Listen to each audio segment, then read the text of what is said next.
Got a job at Superior in 2012. Worked as an EMT for about about 4 years, and then progressed to paramedic. Paramedic is an additional 800 plus hours of training between the classroom, the hospital, and on the ambulance. Passed my paramedic, got that license, and then worked my way into management about a year to a year and a half after that. I've been a paramedic here going on 4 years, but I've been a paramedic for 10 years. My sister went through EMT school, went through the class right before I did. Her best friend is a paramedic, so just kind of growing up within the the profession, surrounded by it. So she said, why not give it a try? I gave it a try and I fell in love with it. Well, I always wanted to be in like nursing or a doctor or something when I was really young, but I didn't like the idea of being in a building all day, every day, and not being able to just be outside. And my brother ended up being a fireman, and he got his EMT, and he was like, hey, they're having this program, like go do this, go take this EMT class. And so I did, and then I ended up falling in love with it. So my day-to-day as a 911 contract manager is basically making sure that all of the ambulances and all of the crews have everything they need to do their job. So whether it's getting them more equipment, whether it's answering their questions, whether it's helping them with their reports, I'm there to basically make their job easier. But I also like that idea of helping people. I like the excitement of working on an ambulance and getting to do something different, every day. Every day it's different calls, it's different patients, and you never really know what you're gonna get. There's been obviously several calls when patients are at their most critical point, when we've had patients who are in cardiac arrest, when they're not breathing, their heart's not beating, just trying to be there for them, take care of them, help with the family in the process, trying to really make a difference with that. Pediatric calls, because I am a mom, those are also kind of those touching, rewarding calls where you're able to kind of build more of a rapport with your pediatric patients, having been there, done that, having kids as well. That's very rewarding for me. From a young age, I was always like very quiet and I didn't talk a lot. That's like what people associated me with, is being like that shy person. So trying to like transition into that more authority role of like working on an ambulance and having to go into someone's house and like talk to them and be in charge of stuff, that was really kind of like difficult for me. We have an EMT and we have a paramedic on every truck, and the paramedic is the person in charge. So if you're the EMT, you can kind of skate by a little bit more. You have that paramedic to lean on to tell you what to do, to tell you what's expected. But when you transition into that paramedic role, all of a sudden you're in charge and you don't really have that safety net anymore. And the EMT is looking to you for that guidance, and all of a sudden, it's kind of like you're in the hot seat. And that was like a big change for me, having to be the one in charge and be like, oh, I don't have anyone to lean on anymore. I have to know what I'm doing.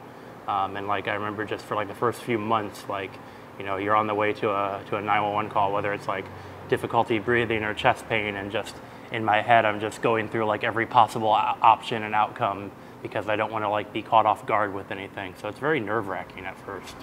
It can be challenging at times. Working 24 hours with having, children, especially smaller children at home to take care of.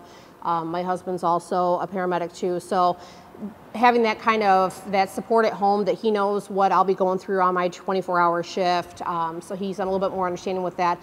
It's definitely challenging because you never know what that 24 hours is going to consist of. Are you going to be running day and night? Are you really going to be using every skill that you have at that point? Or is it going to be a little bit more of a laid back where you kind of get that breath of fresh air and realize that everybody's kind of doing okay at that point in time. It's challenging, but like I said, it's rewarding just to kind of be able to know that you're going out there, you're making the difference. Having done this for 10 years, you get to see a little bit of everything, and you hopefully get to make that difference with it too.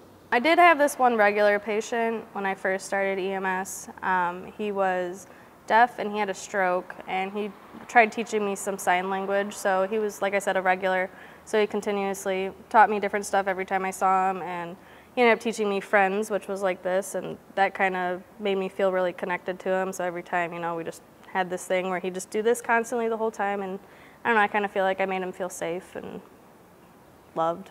I would say we'll start off the most scary or stressful. I think sometimes is going definitely into your unknown calls, where it's called as is one situation, it turns out to be something completely different. You know, it could be something as simple as a patient experiencing chest pain, but then you come to find out it's because there's a possible dispute or a physical altercation, so you don't know what you're walking into. You know, are you really walking into what could be a potentially violent situation with that?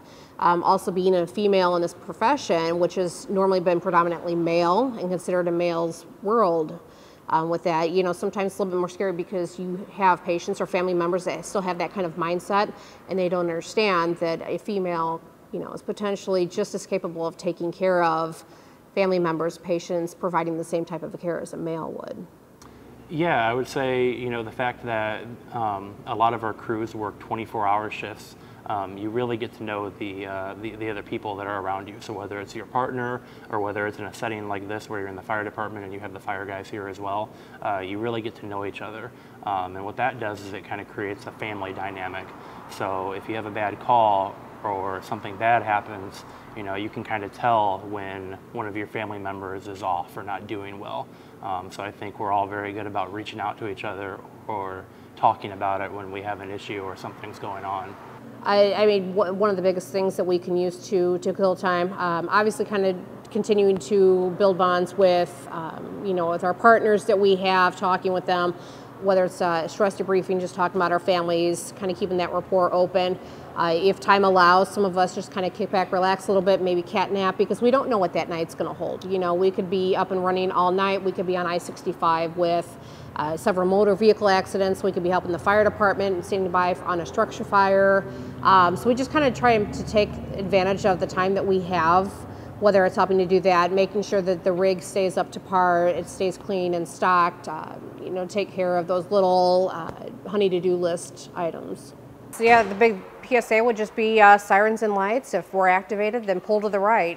It means we need to get to an emergency. Don't slam on your brakes in front of us. Don't veer to the left because it could actually create a more hazardous situation, more accidents on the way to the call. And that's going to delay time for family members, loved ones to receive care.